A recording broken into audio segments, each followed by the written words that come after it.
Olá, pessoal. John Laughlin aqui. Sou o diretor do Fórum pela Democracia Internacional. Bem-vindos ao fórum desta semana, um fórum em um horário incomum, bem cedo pela manhã, ou devo dizer no final da tarde, para nossos convidados no Japão. Estou acompanhado do meu co-apresentador Peter Lavelle, em Moscou, de Jeremy Nell, na Cidade do Cabo, e de nossos dois convidados, Pascal Lotaz, no Japão, e Mark Sloboda, também em Moscou.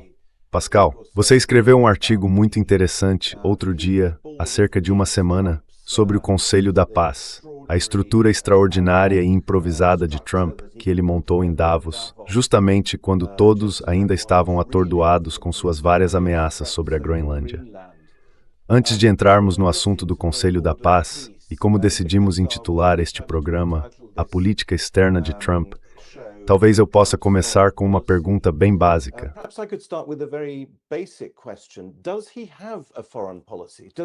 Ele tem uma política externa? O Trump tem uma política externa? Se você perguntar, eu não sei. Qual é a política externa da Grã-Bretanha? É relativamente fácil responder a essa pergunta. É permanecer alinhada com os Estados Unidos. Se você perguntar qual é a política externa da França, é fortalecer a União Europeia e moldá-la à imagem da França, e assim por diante. Mas o Trump tem ou é apenas um uso interminável da doutrina do choque, como eu gosto de chamar? Em outras palavras, fazer declarações e ameaças completamente absurdas, aumentar as apostas, muitas vezes com poder militar também, gritar e berrar, virar tudo de cabeça para baixo, deixar todos atordoados e depois avançar para recolher os destroços. Qual é a sua opinião, Pascal?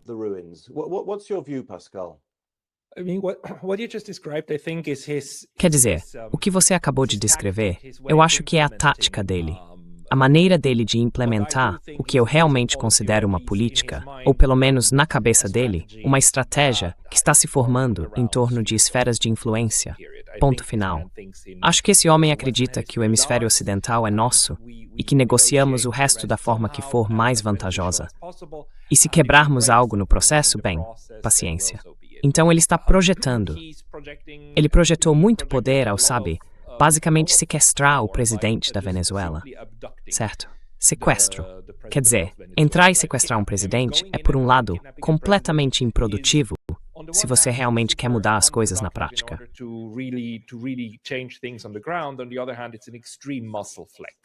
Por outro lado, é uma demonstração extrema de força.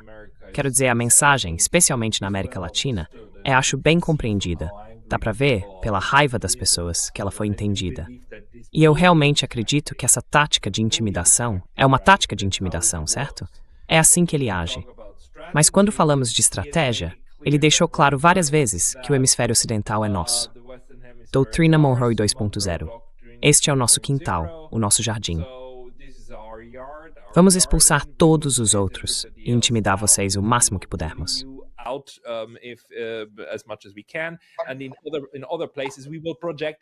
E em outros lugares, projetaremos tanta força quanto pudermos, embora com o Irã ele esteja mostrando agora o quão limitada essa capacidade se tornou. E com a Ucrânia também. Ao mesmo tempo, como qualquer valentão faz, ele nunca, jamais cederá nada, a menos que você tome de volta, certo? Então, mesmo com a Ucrânia, a ideia não é vamos ter paz amanhã. A ideia é vamos tornar as coisas o mais custosas possível para a Rússia. Não porque ele tem algum direito sobre aquele hemisfério, mas por que não dificultar se eles não querem cooperar, certo? Ele pensa constantemente em como criar o máximo de vantagem, ou em como usar a vantagem que tem sobre todos os outros.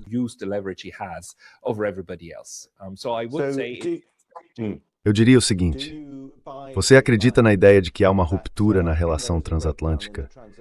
Ou acha, como alguns, que tudo isso é apenas um jogo de aparências, criado para fazer a Europa pagar mais por aquilo que essencialmente são políticas americanas?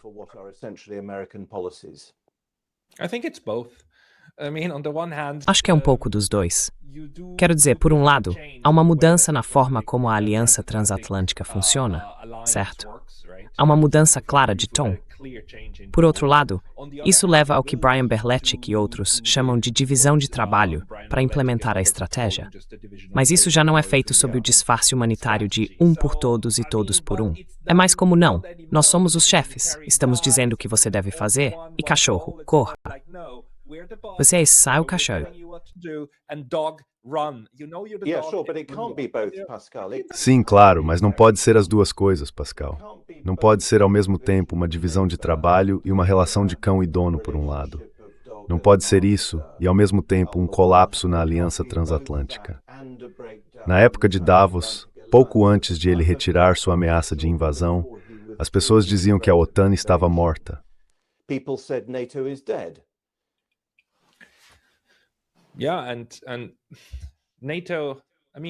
Sim, e a OTAN, quero dizer, a OTAN está em estado de morte cerebral há bastante tempo. Mas a aliança transatlântica, da forma como os europeus achavam que funcionava, e como pensavam que a OTAN deveria funcionar, acho que isso morreu. A OTAN, como instrumento de poder dos Estados Unidos para dirigir seus satélites, continua muito presente, de modo bem parecido com o Pacto de Varsóvia, que era uma boa ferramenta para a União Soviética administrar suas alianças ou seu entorno. Os Estados Unidos, por muito tempo, fingiram que isso era um clube de iguais, o que agora está absolutamente claro que não é. Se o chefe diz que quer um pedaço do bolo de um dos outros, então, bem, o outro vai pelo menos suar sangue, certo? Então, a velha ideia que os europeus tinham sobre o que era a OTAN, essa morreu. Mas a OTAN, como ferramenta de poder, acho que continua muito viva.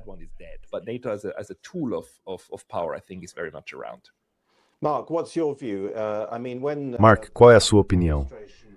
Quero dizer, quando o governo Trump assumiu, Marco Rubio deu uma entrevista recentemente dizendo que agora o mundo era multilateral e multipolar e que os Estados Unidos estavam prontos para conversar com as outras grandes potências como iguais e tudo mais. A gente não ouve muito isso hoje em dia, ou ouve, Mark?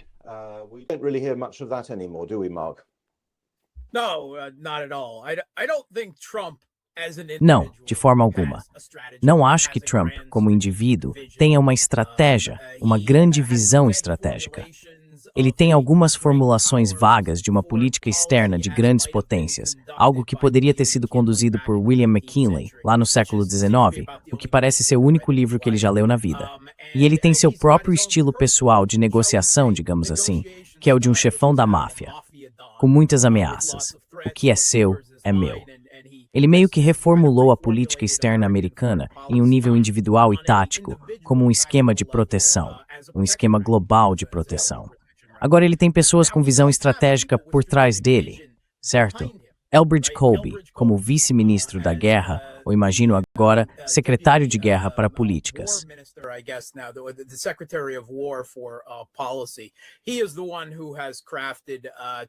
Ele é quem elaborou a estratégia de segurança nacional e a estratégia de defesa nacional de Trump.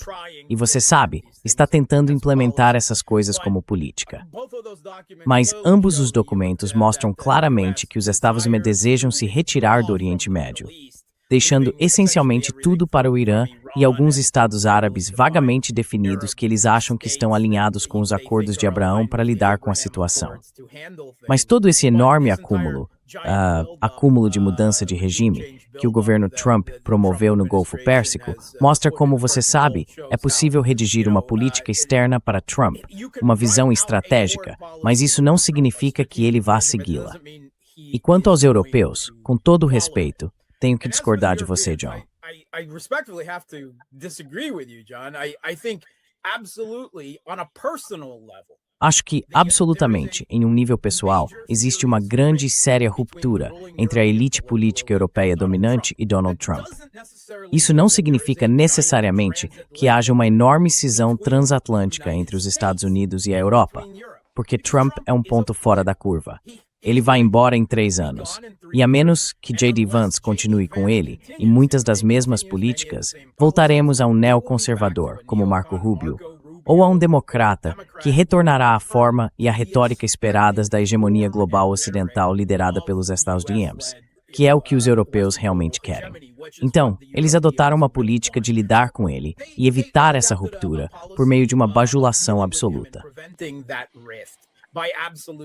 sycophancy, right? Like rolling over, showing your belly and crying daddy. Certo, como se render, mostrar a barriga e chorar papai. E veja bem, eles têm sido incrivelmente bons nisso, apesar de todas as provocações que Trump lançou, incluindo a ameaça de anexar a Groenlândia. E ainda assim continuam seguindo fielmente a linha do partido nisso. Sim, a dignidade europeia, como civilização, está literalmente sendo arrastada pela sarjeta e pisoteada. Mas eles estão realmente bem com isso, contanto que a OTAN continue existindo. E enquanto isso acontecer, não há ameaça à OTAN como organização até que haja uma mudança profunda de regime, seja nos Estados Unidos ou na Europa. Isso não vai desaparecer. Trump, sua administração, são apenas superficiais.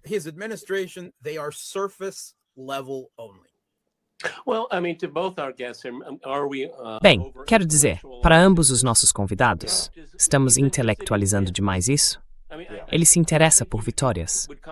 Quero dizer, acho que ele nem compreenderia nossa conversa. Acho que a história da Groenlândia ainda não acabou. Ainda há algo a se desenrolar. Por quê? Por razões estratégicas? Não. Por minerais, não. Legado. É isso que o motiva. Pascal, lembro que uma das primeiras vezes em que conversamos, perguntei a você sobre estudos de neutralidade e disse, Pascal, a psicologia tem algum papel nisso?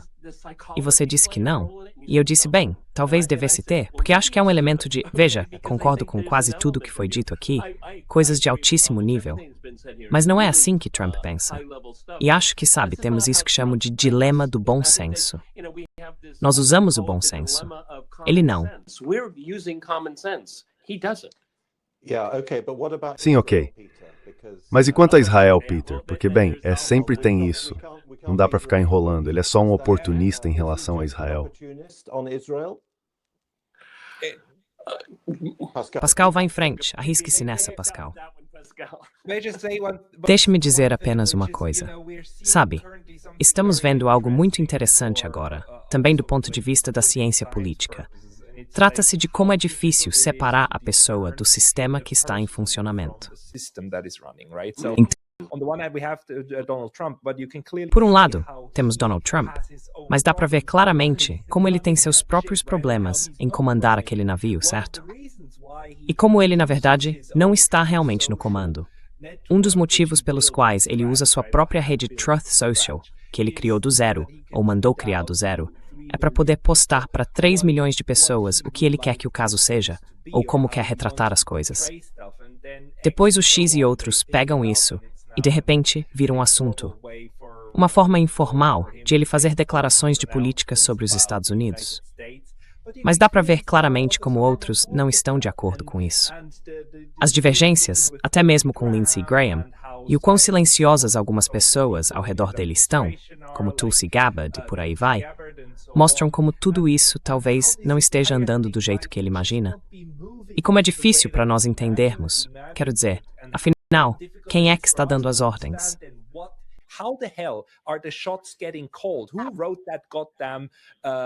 Quem escreveu aquele maldito documento de estratégia? E agora eles lançaram um novo documento de estratégia do Pentágono. É como o documento de estratégia dos documentos de estratégia, e assim por diante. E de novo, os Estados Unidos têm mesmo uma política externa?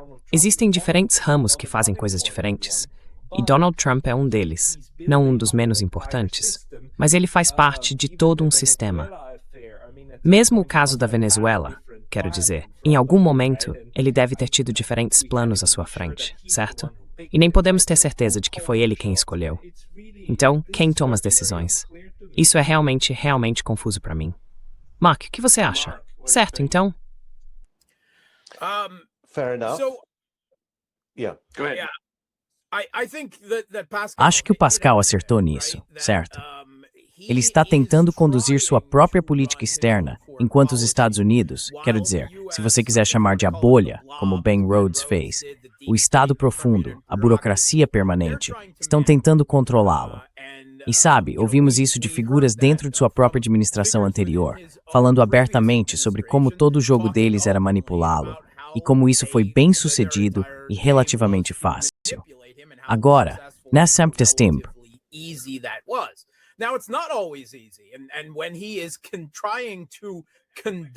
e quando ele tenta conduzir sua própria política externa, por meio de seus tweets em letras maiúsculas ou verdades nas redes sociais, como apontou Pascal Lotaz, provavelmente há uma correria toda vez que ele faz isso para gerenciar a situação, limitar os danos ou, em alguns casos, quando possível, levar a ideia adiante. Lembro-me de Trump tweetando aquela coisa sobre mudança de regime no Irã. Lembro-me dele gritando sobre tarifas de 100% para qualquer país que comece com o Irã. E quero dizer, alguém ouviu algo mais sobre qualquer um desses assuntos? Não, porque parte disso simplesmente desaparece no ar como resultado do controle de danos feito por sua administração e pelo restante do governo do Estado Profundo.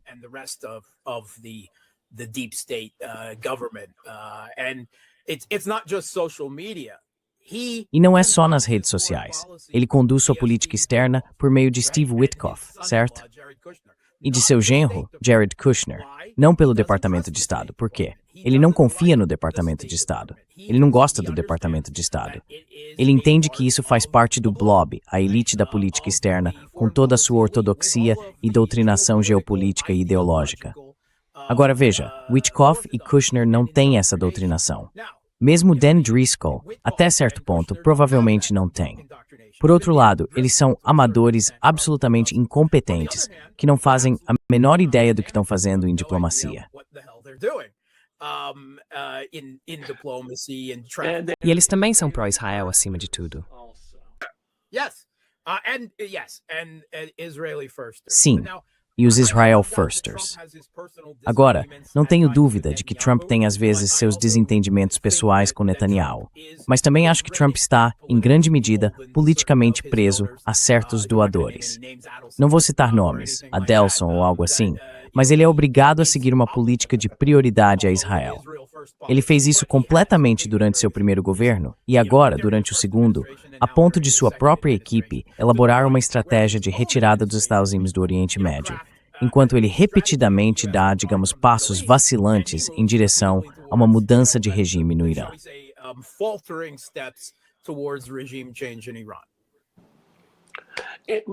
Pascal and Mark, Pascal e Mark, quero dizer, vocês sabem, Pascal, você disse que a política externa de Trump é centrada no hemisfério. Isso certamente faz parte. Há algumas extensões, algumas exceções. Temos Israel ali. Como isso vai se desenrolar com a OTAN, acho que será determinado pelo resultado final na Ucrânia. Mas qual é a sua percepção sobre como a Rússia e a China estão reagindo à compreensão de Trump sobre o mundo, ou à sua visão de mundo? Porque, veja, todos nós sabemos que o direito internacional sempre funcionou, bem, a favor dos poderosos, ou seja, da política das grandes potências aqui. Mas os russos e os chineses têm de lidar com um presidente muito imprevisível, errático, e isso os deixa muito na defensiva. A falta de interesse de Trump no Tratado New START é um exemplo disso, e tem grandes implicações para a política externa da Rússia. Então, como vocês estão vendo a reação da Rússia e da China a Trump? So, how are you seeing Russia and China reacting to Trump? I see both of them. Eu vejo que ambos, basicamente, estão tentando não entrar no jogo. Quero dizer, uma coisa que Donald Trump faz muito, muito bem é irritar todo mundo, certo? Ele é um mestre em dominar não apenas a narrativa, mas também a forma como as coisas são abordadas. Com um único tweet, ele consegue fazer todos nós falarmos sobre um assunto por uma semana inteira, inclusive eu, certo? E ele é simplesmente brilhante nisso. Também dá para ver como ele mantém todas as opções abertas, porque tornou suas próprias palavras sem sentido. Basta comparar, por exemplo, todas as coisas malucas que Trump diz, e depois nada acontece.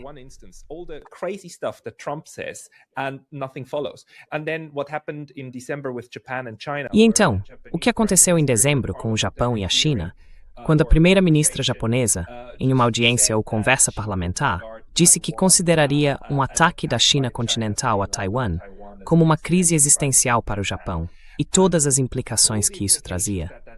Isso desencadeou uma grande escalada diplomática entre os dois países. As palavras entre Japão e China importam. O que a primeira-ministra diz importa. Com os Estados Unidos, não mais. E ele criou esse espaço em que suas palavras não importam, o que também significa que ele tem mais liberdade de ação para fazer o que quiser. Acho que a China e a Rússia entendem isso, o que significa que se você colaborar, só fortalece o sujeito. Então os chineses disseram em relação às tarifas, temos linhas vermelhas. Ponto.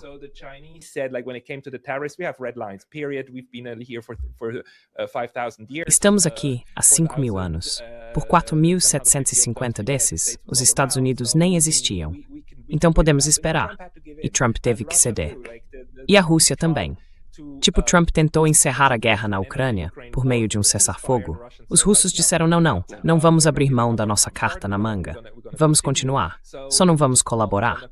E no fim, até o que provavelmente foi uma tentativa de assassinato, eles esperaram passar, dizendo, não, vamos simplesmente continuar.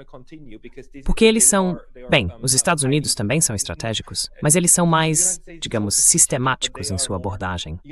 E o sistema que ambos operam funciona, seja o cara o Biden ou o Trump. Eles já entenderam isso.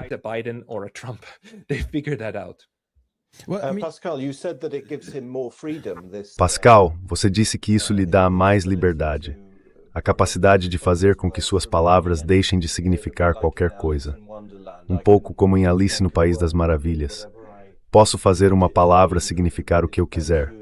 Depende de quem é o mestre. Certamente isso também é muito perigoso. Além de lhe dar mais liberdade, é certamente muito perigoso para sua credibilidade. Quero dizer, em julho do ano passado, nos disseram que o programa nuclear do Irã havia sido completamente destruído de uma só vez por bombardeiros que voaram do Alabama até o Irã e voltaram. E então, 6 meses depois, nos dizem que é preciso enviar canhoneiras ao Golfo Pérsico para forçar os iranianos a negociar exatamente sobre essa questão. Ora, essas duas coisas não podem ser verdadeiras ao mesmo tempo. E certamente, assim como os atenienses de Spur disseram a lei não importa, que os fortes farão fel, mas depois perderam a guerra.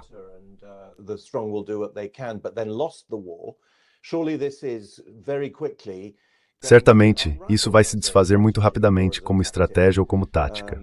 Veja bem, ok, Trump é um ponto fora da curva. Sim, eu concordo com isso. O Mark está absolutamente certo. O establishment vai reafirmar seu poder, se é que já não o fez. Mas enquanto isso, a credibilidade do país está certamente em frangalhos.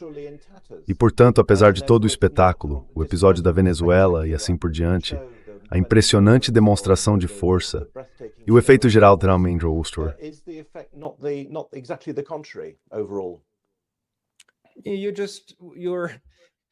O que você está perdendo é a confiança dos outros, certo? Mas eles não estão atrás de confiança. Eles só querem poder fazer as coisas do jeito que você disse. Os fortes fazem o que podem, os fracos sofrem o que devem. Eles veem todos os outros como fracos. Nós fazemos o que pudermos. E a principal questão nos Estados Unidos é como vender isso para nossa própria população, certo? Se você joga com as duas cartas, sempre pode dizer, olha, eu disse que eles tinham armas nucleares, sempre disse isso. Ou você diz, eu disse que nós as destruímos, elas se foram. Você mantém as duas opções abertas, e não importa qual delas é verdadeira. A única coisa que importa é qual delas você quer vender no futuro, como se tivesse sido a verdade.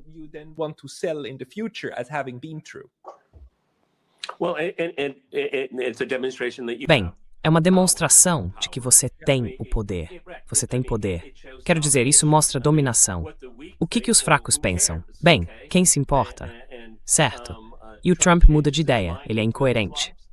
Bem, ele é a pessoa mais poderosa, nominalmente falando, a pessoa mais poderosa do mundo. O John tem razão. Eu vou definir o que é a realidade, independentemente do que qualquer outra pessoa pense.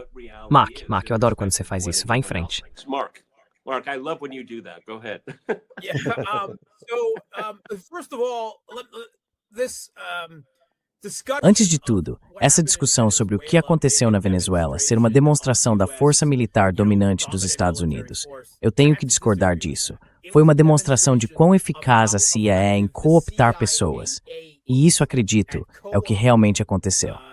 Delcy Rodrigues, o ministro da Defesa, Lopes e outros foram claramente cooptados por alguma combinação de suborno, chantagem e ameaças, e entregaram Maduro. Sim, as forças especiais dos Estados Unidos tiveram que voar baixo sobre um país inimigo, sobre a maior e mais fortificada base militar da Venezuela, para resgatar Maduro. mas ele foi essencialmente entregue pelos próprios venezuelanos. Talvez sua equipe de segurança cubana tenha lutado a defendê-lo. Maybe his Cuban security detail fought to defend him, and the fact that he felt that he needed a Cuban security. E o fato de ele achar que precisava de uma equipe de segurança cubana e não do próprio povo já diz muito por si só. Mas não sabemos se foram os americanos que o mataram ou se foram os venezuelanos que mataram os cubanos. Certo, não sabemos disso. O que sabemos é que, embora ela possa estar dizendo algumas coisas para amenizar a situação do povo venezuelano, tem sido essencialmente submissa. Quero dizer, Dan Ratcliffe, o diretor da CIA, foi à Venezuela e ela se curvou diante dele e eles anunciaram que estavam assumindo o controle da inteligência venezuelana, exatamente como fizeram na Ucrânia em 2014, e que a reconstruiriam à sua própria imagem. Então, é uma lição para se ter medo da CIA, mas não necessariamente das Forças Armadas dos Estados Unidos.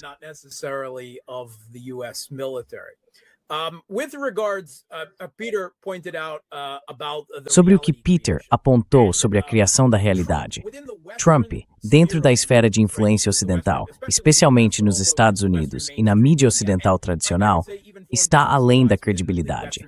Ele é meta, certo? Como Karl Rove supostamente disse uma vez, eles criam a própria realidade e agem de acordo com ela. Agora, China, Rússia e outros países que ainda habitam o mundo real precisam decidir como lidar com isso. A China certamente está simplesmente ignorando tudo, enquanto a Rússia tem jogado junto em boa medida. Não totalmente, mas tem alimentado em restos momentos.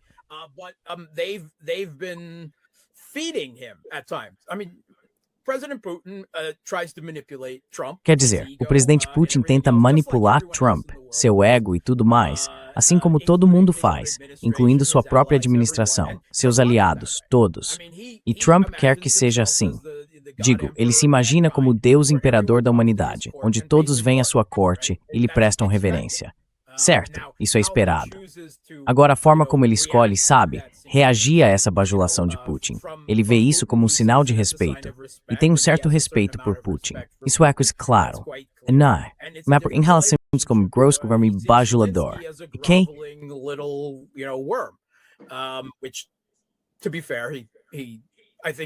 Para ser justo, acho que essa é uma avaliação precisa quando se trata de esferas de influência.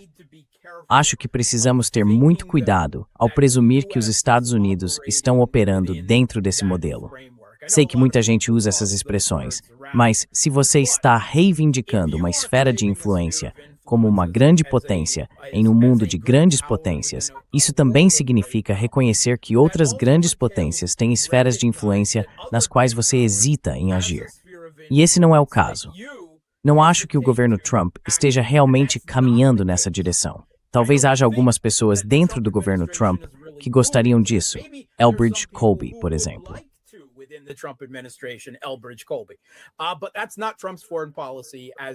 Mas essa não é a política externa de Trump, já que ele tentou dirigir o Titanic. Em vez disso, o que vemos é uma retração e reorganização hegemônica e o avanço dos aliados, uma divisão de trabalho. Mas ele não está entregando Taiwan à China. Ele não está entregando a Ucrânia à Rússia. O hemisfério ocidental é o meu hemisfério, e vocês nem sequer têm mais permissão para comerciar aqui. Mas também estou fazendo tudo o que posso para promover uma mudança de regime no Irã. Não há reconhecimento do hemisfério oriental, nem daquela discussão de que a presença militar dos Estados Unidos no hemisfério oriental, ou a fortaleza Eurásia, é uma influência desestabilizadora e não deveria estar lá. Portanto, isso não é realmente uma questão de esferas de influência. Bem, não. O que acontece, Mark, é que o que é meu e o que é seu é negociável.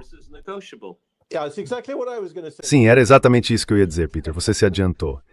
E quanto ao lado econômico disso? Quer dizer, obviamente o Trump é o senhor tarifa. Tarifas aqui, tarifas ali, esmagando tudo. Era isso que eu ia comentar, sim. Sim, eu sei, Jeremy, você queria comentar sobre isso. Então esse é um aspecto. E depois, é claro, no geral, o que o Mark acabou de dizer, você mencionou o Titanic. Ele está tentando desviar o navio do iceberg, ou algo assim. Ele está tentando fazer isso em um espaço de tempo muito curto, porque sempre esquecemos o quão limitado é o poder presidencial americano, tanto pelos freios e contrapesos, pela máquina burocrática, quanto pelo tempo. Mas ele claramente está tentando tornar a América grande novamente, ou pelo menos é o que parece. Mas qual é a dimensão econômica disso? Envolve, por exemplo, um dólar fraco?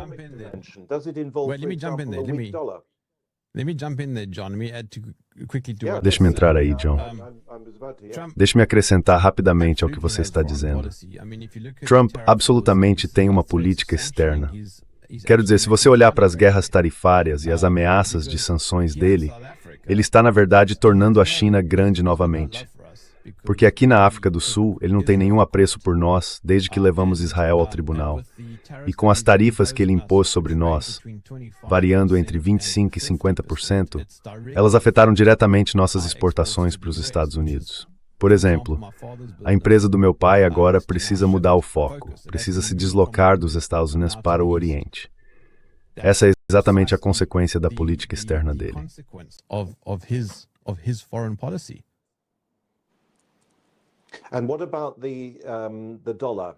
E quanto ao dólar? Porque, por um lado, ele disse que queria que o dólar continuasse sendo a moeda de reserva mundial. Por outro lado, é claro, ele está se enfraquecendo bastante. Isso é uma estratégia para melhorar as exportações americanas? É uma desvalorização deliberada? Afinal, o preço do ouro subiu 50% desde que ele assumiu a Casa Branca no ano passado. Então, isso é simplesmente protecionismo e mercantilismo? Ou é, na verdade, ele perdendo o controle? Como você vê isso, Pascal?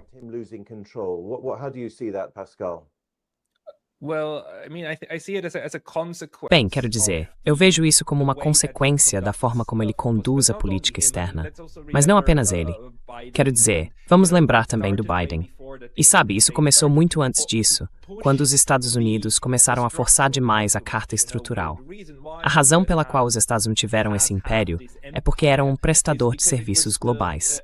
Eles fornecem a parte boa do software, Internet, Microsoft, Facebook e assim por diante.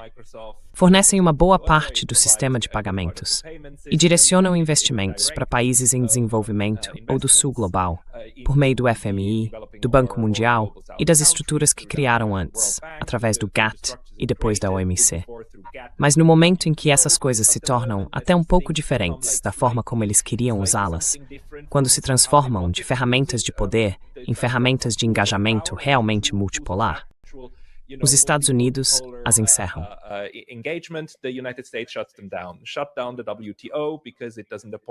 Eles paralisaram a OMC porque ela não nomeia juízes para o Tribunal de Apelação. O negócio está morto.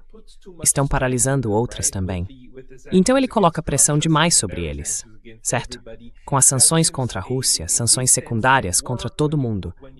Sanções nesse sentido podem funcionar quando são usadas de forma direcionada contra certos países. Quero dizer, funcionar no sentido de contê-los. Veja como a Coreia do Norte ficou isolada por tanto tempo. E como, na verdade, a Coreia do Norte é uma das beneficiárias, obrigado, da turbulência atual. Porque, de repente, eles podem fazer acordos com a Rússia. De repente, eles não parecem mais tão loucos assim, certo? Por terem armas nucleares.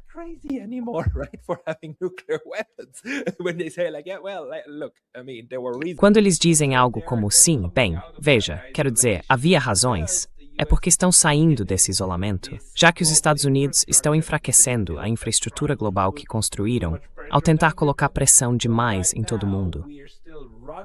Agora mesmo, ainda estamos rodando nesse sistema operacional, ainda estamos rodando no Windows, mas todo mundo está procurando uma saída. Todos estão perguntando, onde podemos conseguir o próximo melhor sistema Linux? Para tentar mudar a forma como operamos. Isso leva tempo, mas a China está avançando nisso, a Rússia está avançando nisso, a Organização de Cooperação de Xangai, os BRICS, e assim por diante. E isso é algo que irrita Trump. E o que ele faz? Ele simplesmente tenta insistir ainda mais, o que só vai acelerar o ritmo do declínio.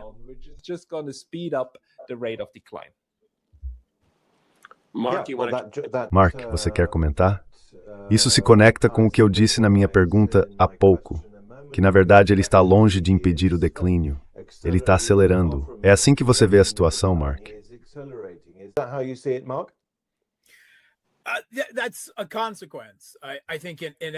Isso é uma consequência, eu acho, inevitavelmente. Quero dizer, é o tropo clássico de Star Wars Uma Nova Esperança, o primeiro filme. Quanto mais você aperta o punho, mais sistemas estelares escorrem pelos seus dedos.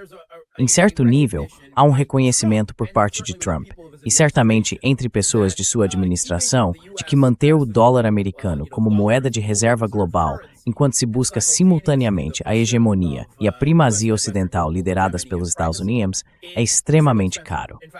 Na verdade, está se tornando paralisante. E sabe, Trump sente um grande ressentimento e desprezo pela Europa. E isso é compartilhado por uma certa parcela da elite americana, que vê a Europa como tendo sociedades de bem-estar com todos esses luxos, como, por exemplo, educação e saúde gratuitas ou subsidiadas e coisas do tipo.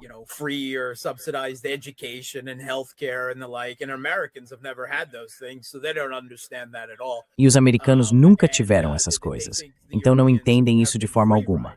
Eles acham que os europeus têm se beneficiado da hegemonia dos Estados Unidos sem contribuir. Assim, há uma tentativa de compartilhar o fardo e dividir o trabalho na política tarifária dele. Em certo nível, é Trump idealizando a presidência de William McKinley, por alguma razão estranha.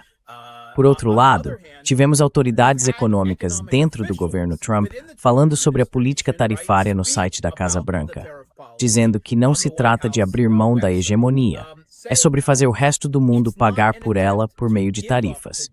E eles disseram isso nesses termos, certo? Essa é a política tarifária. Agora, será que isso vai funcionar?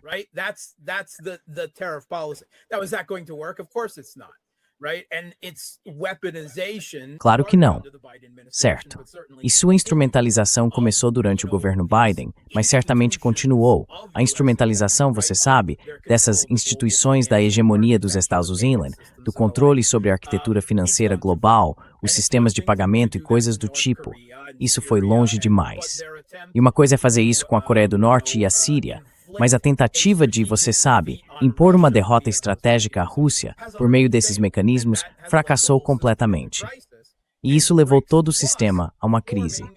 E o BRICS Plus está formando pelo menos a capacidade nascente de criar um sistema paralelo, porque há um reconhecimento de que os Estados Unidos não são mais um provedor confiável daqueles bens públicos globais que Pascal Lotaz mencionou.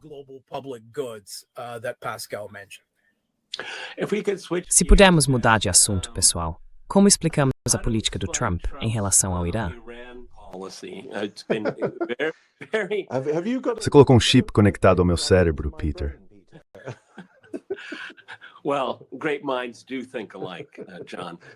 Bem, grandes mentes realmente pensam parecido, John.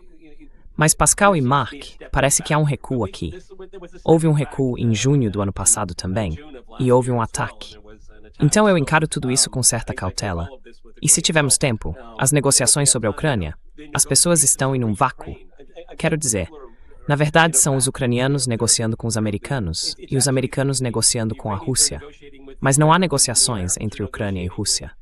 É algo muito, muito distorcido. Mas se pudermos ficar com o tema do Irã, porque já falei tanto sobre a Ucrânia nos últimos anos, como vocês dois veem a política de Trump? Porque o jogo ainda não acabou. Vá em frente. Com certeza. Se me permitem começar, tive essa conversa ontem no meu canal com Rainer Rupp, um ex-espião da Alemanha Oriental na Alemanha Ocidental e um grande analista estratégico. Ele fez uma observação muito boa. Os Estados Unidos realizaram reforços navais diante do Irã antes, uma vez em 2012 e outra em 2007, e ambos foram maiores do que o atual. Nas duas ocasiões, havia 2 ou 3 porta-aviões lá. Agora estacionaram apenas um. Então, embora a retórica seja mais beligerante dessas 3 vezes, na verdade, é com a força mais fraca disponível.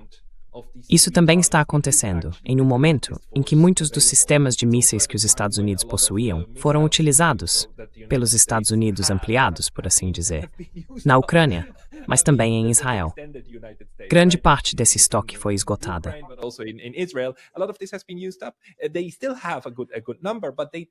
Eles ainda têm um bom número, mas na verdade demoram bastante para serem colocados em operação.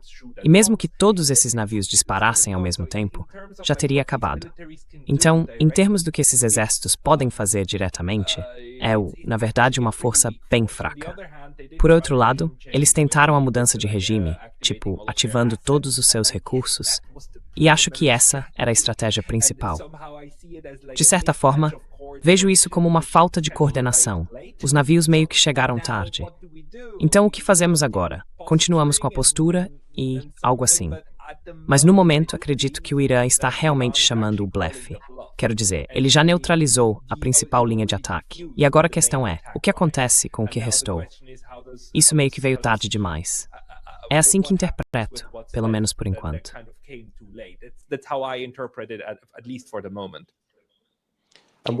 E de que serve um porta-aviões, afinal? Certamente um porta-aviões é um alvo fácil, até mesmo para o Irã. E não é só isso. Você nem precisa afundar o negócio. Basta danificar a pista, certo? Só um pequeno impacto. Não é preciso afundar. E então ele será desativado, ou vai precisar passar por reparos. Então, de certo modo, essa não é uma força muito útil que ele construiu. Além disso, há outros alvos fáceis no Catar, na Síria e por aí vai. É por isso que os Azazóis estão tipo, pessoal, é melhor evacuarmos algumas pessoas, porque, isso pode ficar bem feio pra gente. Quer dizer, além do fato de que eles podem matar milhares e milhares de iranianos da noite pro dia, imediatamente, às 4 da manhã, isso ainda é possível. Mas vencer é outra questão. Mark, como o Peter disse, a ópera ainda não acabou. O que você acha que ela vai cantar quando terminar?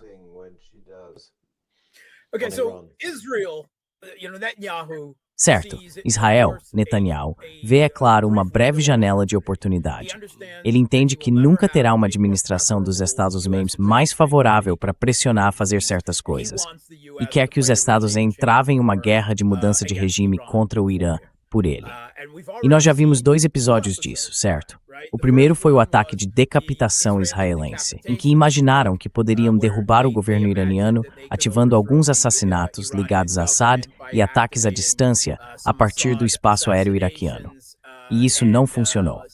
Rapidamente se transformou em uma guerra de atrito com ataques de longo alcance, na qual o Irã começou a levar vantagem e os Estados tiveram que intervir, lançar algumas bombas, declarar vitória e exigir um cessar-fogo, o que você está se referindo à Guerra de 12 Dias do Verão Speed, a Guerra de 12 Dias do ano passado.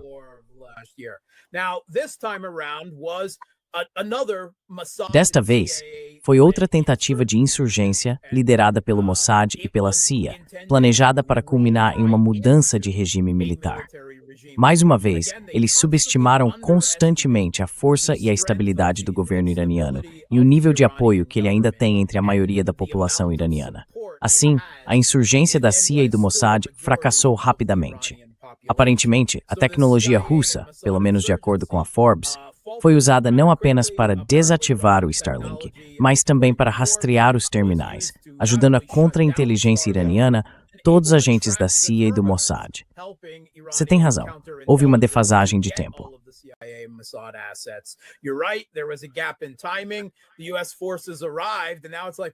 As forças dos Estados Unidos chegaram e agora é como se dissessem, bem, o que fazemos? Ele exigiu uma rápida mudança de regime e o Pentágono lhe disse que, sabe, o Irã não é a Venezuela. Isso não vai acontecer.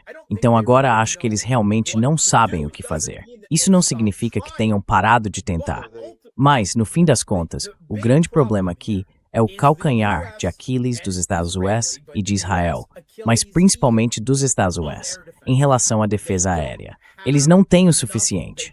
Não possuem sistemas de defesa aérea competentes, seja o Patriot, o THAAD ou qualquer outro. Na verdade, não tem muito além disso. E definitivamente não tem a taxa de produção de interceptores, nem para o sistema Patriot, nem para o THAAD que precisam. for the THAAD system that they need. I mean, they don't even have a fraction of what they need. Quer dizer, eles não têm nem uma fração do que precisam. Para a Ucrânia, para Israel, para o Pentágono, para todos os aliados ao redor do mundo. A Raytheon ainda produz cerca de 650 interceptores PAC-3 por ano, e o sistema THAAD, menos de 100. Então, seja o que for que façam, precisam de uma mudança de regime rápida. Porque se isso não acontecer, bem, você sabe, algum ataque de decapitação rápido que eles imaginam poder realizar, o que eu acho que não conseguem. Então estaremos de volta a junho de 2025. Uma guerra de atrito de ataques de longo alcance, com mísseis balísticos, mísseis de cruzeiro, drones de ataque de longo alcance. No fim das contas, o Irã tem muito mais deles.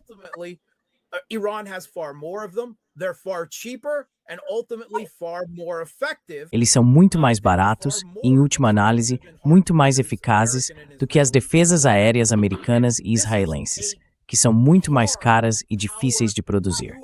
Essa é uma limitação geopolítica de poder duro dos Estados-Unidos, não apenas em relação ao Irã, mas em relação a qualquer país que agora tenha a capacidade de revidar contra os Estados Unidos. E a proliferação da tecnologia de drones tornou isso possível. Teoricamente, pode ser qualquer um, incluindo o Iêmen, incluindo os Houthis, que são capazes de expulsá-los do Mar Vermelho por causa dos custos envolvidos. Agora, a Venezuela não acompanhou a evolução do poder militar. Eles não se concentraram. Eles não construíram.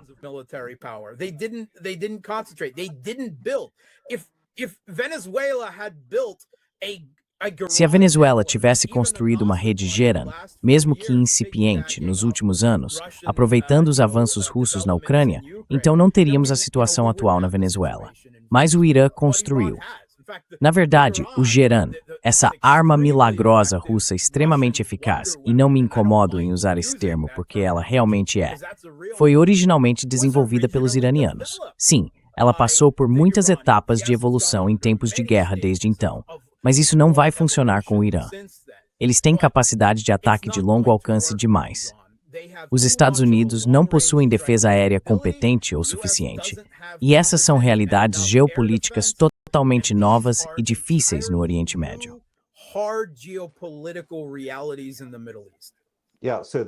É então o Karl Rove, o criador da realidade, o showman da realidade ou irrealidade televisiva, se deparou com a realidade.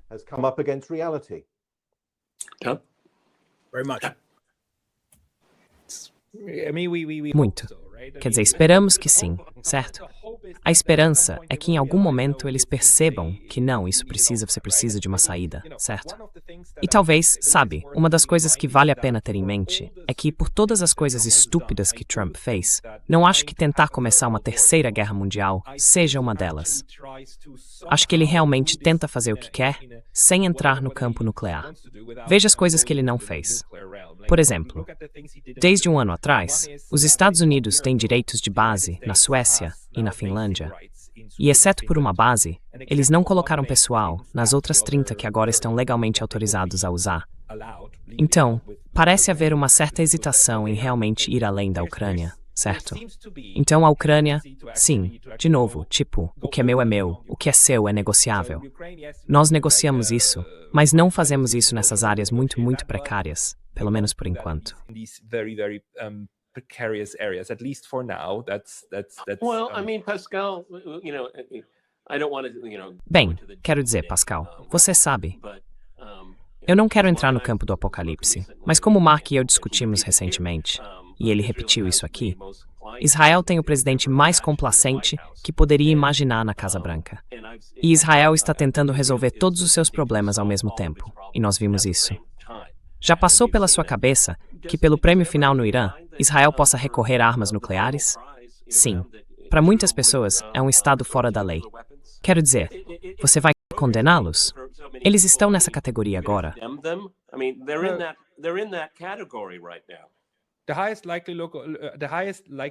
A maior probabilidade de um estado usar armas nucleares é, sem dúvida, Israel. Porque, novamente, toda a estratégia de sobrevivência de Israel é garantir que todo o resto queime. Basta acender o fogo ali e, pouco a pouco, avançar sobre isso, certo? As colinas de Golã e tudo mais, o genocídio em Gaza, o extermínio na Cisjordânia e assim por diante.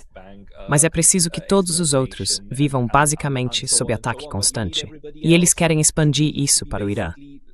A única razão pela qual o Egito não está sendo alvo direto é porque, mais ou menos, está jogando junto. Mas todos os outros estão sendo atacados. E o objetivo não é vencer. O objetivo é apenas garantir que todos os outros fiquem tão enfraquecidos que Israel consiga, de alguma forma, prosperar nisso. E, se armas nucleares forem necessárias para implementar essa estratégia, acredito que elas serão usadas. Estou com um pouco de dificuldade com a outra pergunta. Por que Israel não usou armas nucleares? Quero dizer, ok, vamos supor que eles tenham violado todos os tratados internacionais existentes, estão arrasando Gaza, e tudo o que ouvimos é, pode acontecer, pode acontecer. Por que não aconteceu? Bem, eles não fizeram isso. Não foi necessário. Mas para a sobrevivência deles, talvez. Mas, para ir o Kermem-Sejam, Todos os outros países árabes do Oriente Médio começariam um programa nuclear. Exatamente. É isso que aconteceria. Arábia Saudita, Turquia, todos desenvolveriam armas nucleares. É isso que aconteceria. Sem falar no Irã. Ou eles possam manter small packs is the price. mas estou tendo dificuldade com a moralidade disso. Então é aceitável arrasar Gaza usando todo o resto, mas no momento em que você chega perto de uma arma nuclear, de repente você ultrapassou algum tipo de limite.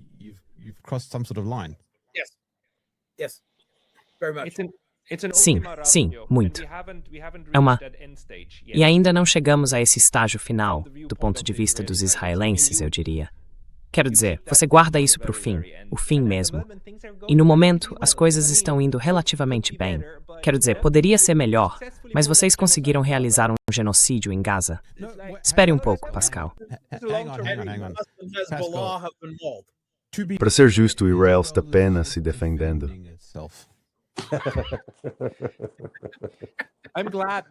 Fico feliz que neste grupo a gente possa rir de como isso é horrível, né? Mas há pessoas que, se nos ouvissem, iam querer ver a gente atrás das grades.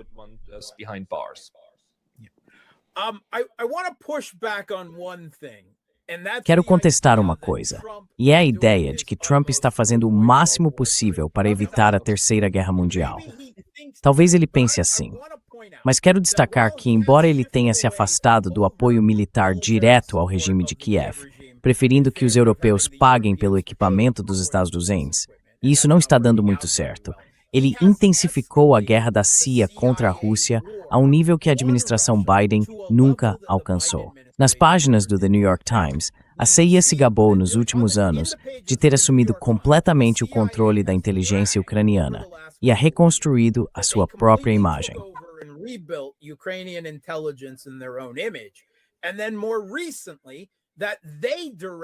E então, mais recentemente, que eles direcionaram os ataques do regime de Kiev contra refinarias de petróleo e infraestrutura energética russas, e que também coordenaram os ataques contra navios civis de transporte de petróleo no Mar Negro, no Mediterrâneo, no Atlântico e além. E então tivemos essa tentativa de assassinato em massa com drones, realizada pela inteligência ucraniana contra a residência presidencial russa na região de Novgorod, em Valdai. Há alguém que acredite que os Estados Unidos não estavam, no mínimo, a par disso, e não autorizaram uma tentativa de assassinato contra o presidente russo? Porque eu não acredito nem por um segundo que eles não estivessem envolvidos, que não tivessem, ao menos, dado o aval. Isso significa que Trump acabou de tentar assassinar o líder da maior potência nuclear do mundo. Mark, eu acho que ele está por dentro disso. E você? Acha que ele estava?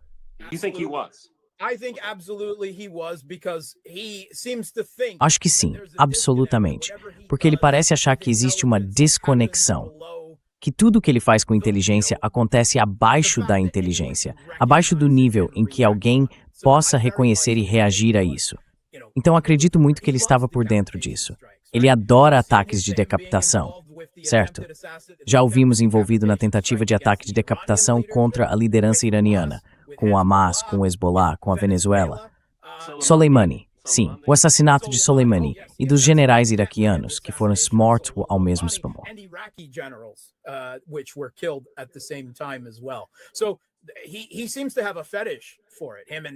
Ele parece ter uma obsessão por isso. Ele e Netanyahu, ambos.